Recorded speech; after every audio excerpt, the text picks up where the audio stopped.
Uma tentativa de reduzir assaltos na Serra. A partir de hoje, o motorista não será mais obrigado a parar em 8 sinais de trânsito. Esses sinais ficam nos lugares mais perigosos. A liberação será a partir das 11 da noite. O repórter Edu Copernic está lá na Serra e fala ao vivo. Edu. Juliana, a gente está ao vivo aqui no bairro São Diogo, na Serra. Só aqui nessa região vão ser 4 semáforos que vão começar a piscar das 11 da noite até às 5 da manhã. A gente conversa agora com o diretor do Departamento de Trânsito da Prefeitura da Serra, Fernando Assad.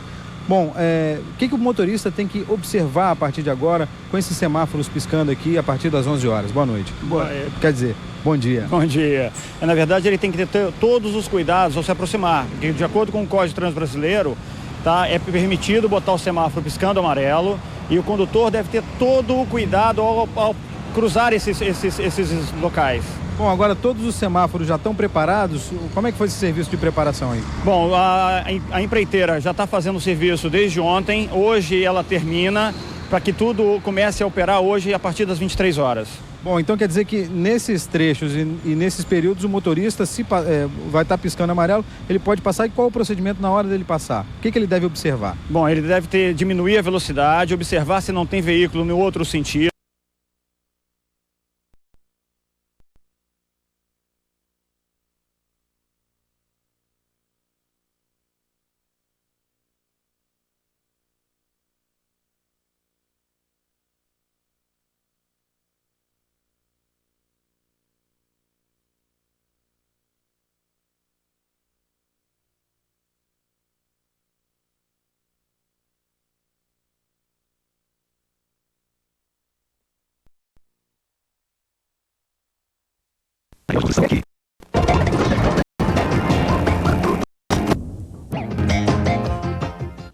Uma tentativa de reduzir assaltos na Serra. A partir de hoje, o motorista não será mais obrigado a parar em 8 sinais de trânsito. Esses sinais ficam nos lugares mais perigosos. A liberação será a partir das 11 da noite. O repórter Edu Copernic está lá na Serra e fala ao vivo. Edu.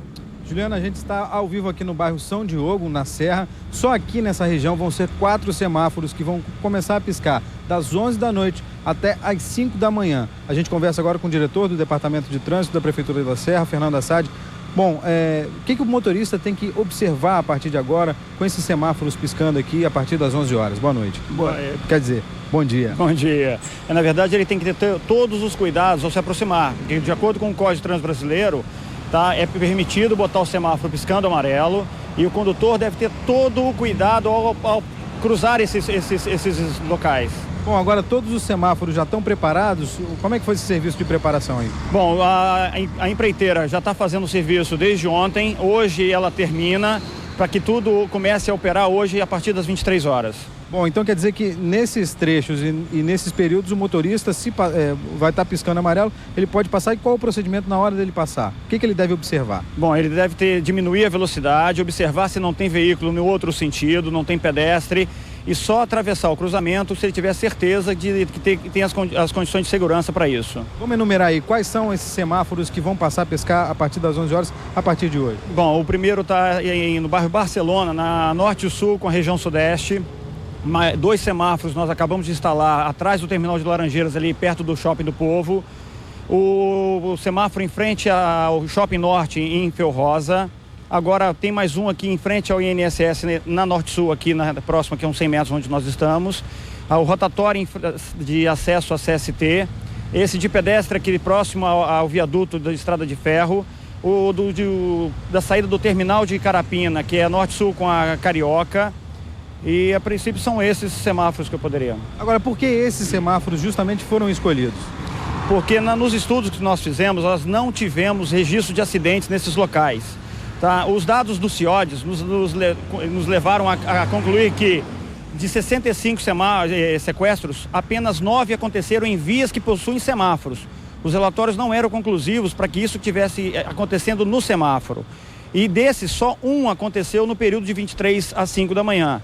Como nós, numa ação preventiva, nós fizemos um estudo de engenharia de tráfego e concluímos que esse que nós estamos iniciando hoje, essa operação, tem as medidas de segurança para fazer.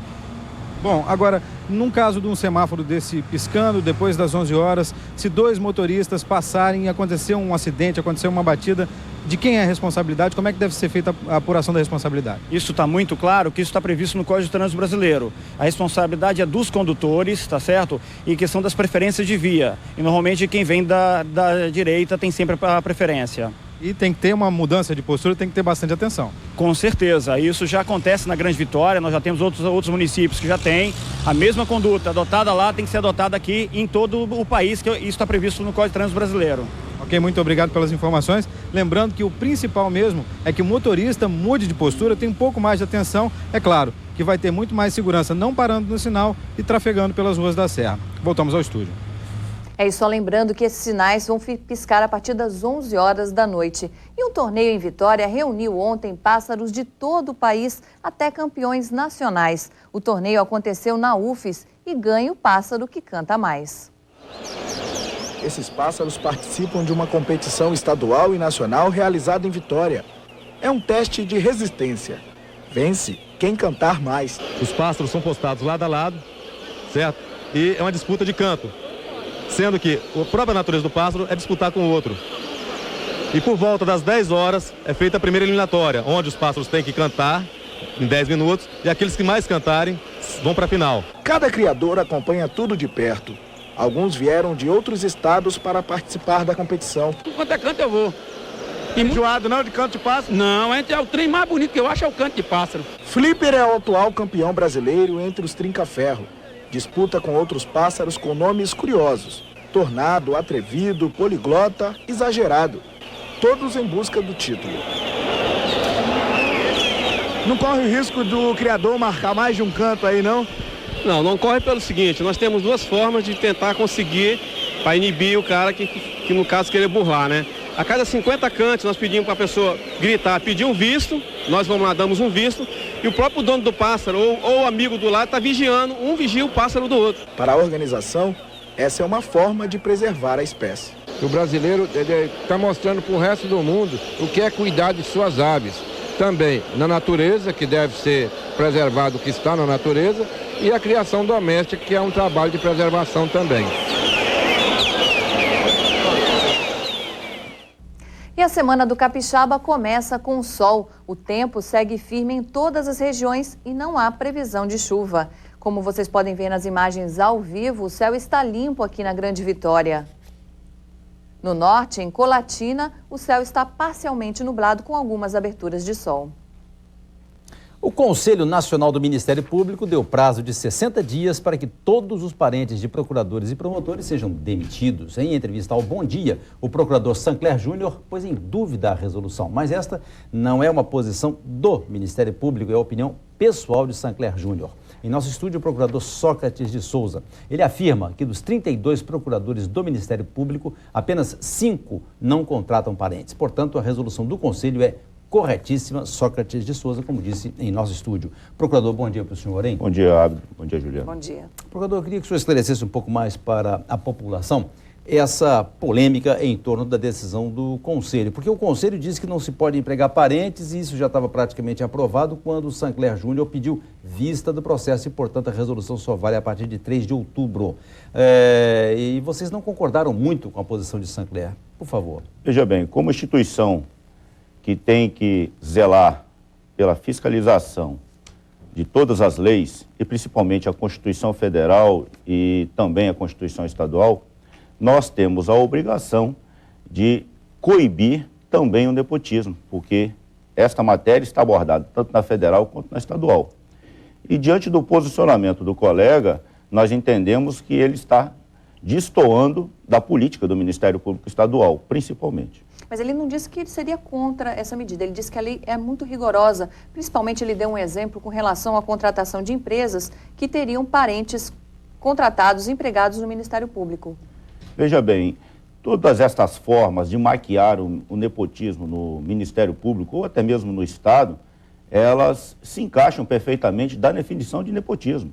Então, seja um nepotismo direto, indireto, paralelo, cruzado, isto é nepotismo e tem que acabar. Nós não podemos ter parentes de promotores ou de procuradores trabalhando em outros órgãos, sabidamente, uma prática de nepotismo. Nós precisamos acabar, e principalmente na nossa instituição. Mas quando o senhor fala maquiar, seria esse exemplo das empresas? Essas empresas contratariam esses parentes e, por sua vez, o Ministério Público contrataria essas empresas com esses parentes? Perfeitamente. Nós temos esse caso na instituição e precisamos acabar isso o mais rápido possível, até para termos o respaldo necessário se entrarmos com alguma ação, alguma medida judicial contra outros órgãos ou outras pessoas que empregam parentes, nós não termos esta sobra contra a nossa instituição. Então, quer dizer, se uma empresa for prestar um serviço ao Ministério Público e esta empresa, prestadora de serviço, tiver um parente de um procurador, ela não pode prestar serviço. É sabido que essas empresas,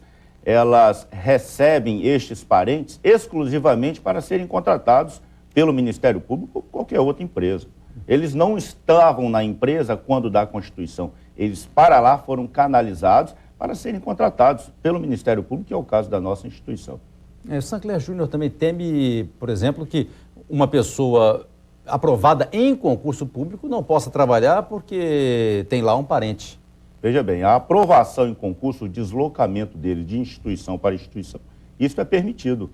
Não existe problema nenhum. É aquele que não é concursado, não tem nenhum concurso público e ele é contratado para atender os interesses ou atender o pedido de algum membro da instituição. E como é que o senhor vê também a posição da chefia do Ministério Público em relação a essa matéria? O Procurador-Geral de Justiça, ele foi claro em entrevista, inclusive ao jornal A Gazeta, dizendo que é contra o Ministério Público.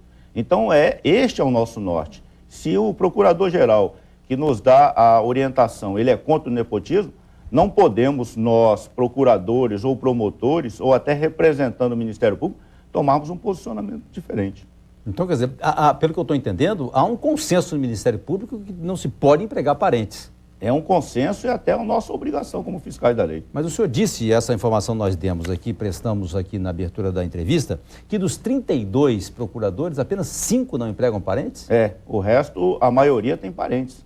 A relação de funcionários, de cargos comissionados, ela é clara no sentido que tem parentes. Alguns você não consegue identificar porque muitas vezes não agrega ao sobrenome, aquele sobrenome do próprio procurador, promotor, mas a maioria empregam parentes. Mas, procurador, aí não existe então um conflito? Se tem um posicionamento de que é contra o nepotismo e acabam empregando parentes? Infelizmente, nós, no Ministério Público, nós temos ainda esta prática. Eu espero que, com a resolução, isso acabe o mais rápido possível. Porque o serviço público não se faz por relação de parentesco, grupo sanguíneo, se faz por competência. Você já fez algum requerimento à chefia do Ministério Público em relação a isso? Eu fiz recentemente um pedido ao Procurador-Geral e ele foi submetido à apreciação do Colégio de Procuradores e o procurador relator entendeu que deve ser cumprida imediatamente a Constituição Estadual que coíbe a prática do nepotismo.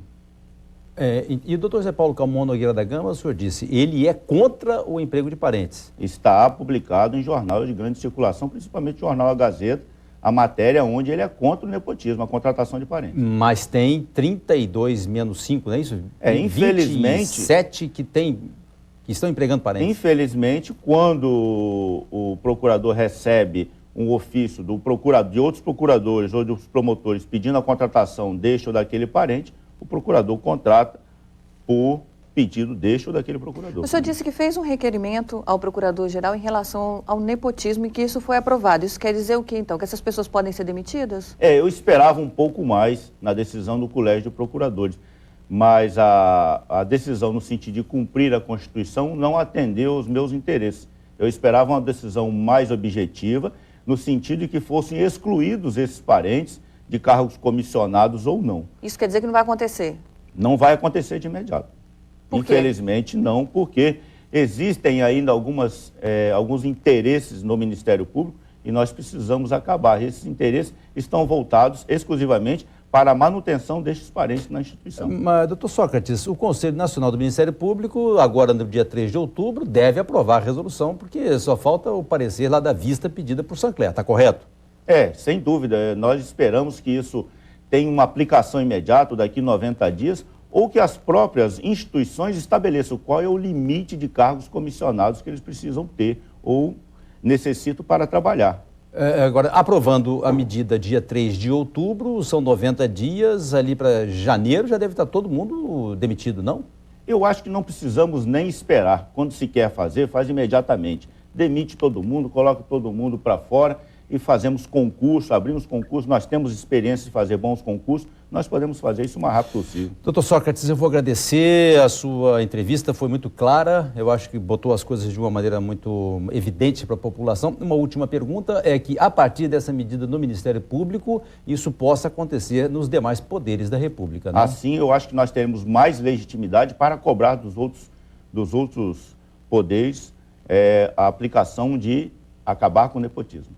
Doutor Sócrates, olha, muito grato por ter vindo ao estúdio do Bom Dia, hein? Nós agradecemos. Obrigada, hein? E daqui a pouco, depois dos comerciais, o risco das intoxicações. Veja quais são os produtos perigosos que nós guardamos dentro de casa. E confira ainda a festa de aniversário da Rede Gazeta e os gols do fim de semana. Até já. Começam hoje os Jogos Estudantis de Vila Velha.